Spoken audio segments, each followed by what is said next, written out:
பாவலர் எரிசின கொற்றவன் அவர்களின் கவிதை வடிவில் காமத்துப்பால்.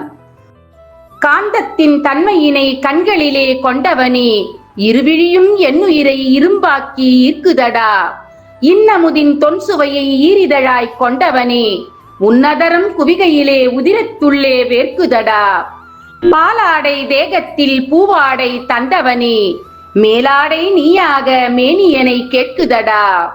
கற்கண்டின் இனிமையினை கன்னத்தில் கொண்டவனே, என்னுடைய இதழிரண்டும் எறும்பாக பார்க்குதடா. வெண்கலத்தின் ஓசையினை வென்ற குரல் வித்தகனே, உன் குரலின் செவிவழியே உயிர் குடித்து போகுதடா. அகில் கொண்ட நறுமணத்தை அங்கமெல்லாம் கொண்டவனே, மூச்சுக்குள் மனம் ஏறி மூளையில் பூ பூக்குதடா. யாழியதன் மிடுக்கினை போல் எடுப்பான மார்பழகா, வில்லம்பாய் அவை மாறி விரகப்போர் மூட்டுதடா.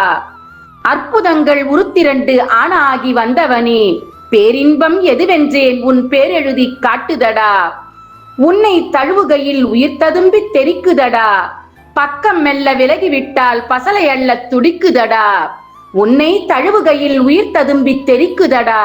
பக்கம் மெல்ல விலகிவிட்டால் பசலை அள்ள துடிக்குதடா. திருக்குறள். பால் காமத்துப்பால். இயல் கற்பியல். அதிகாரம் 119. பசப்புறு பருவரல்.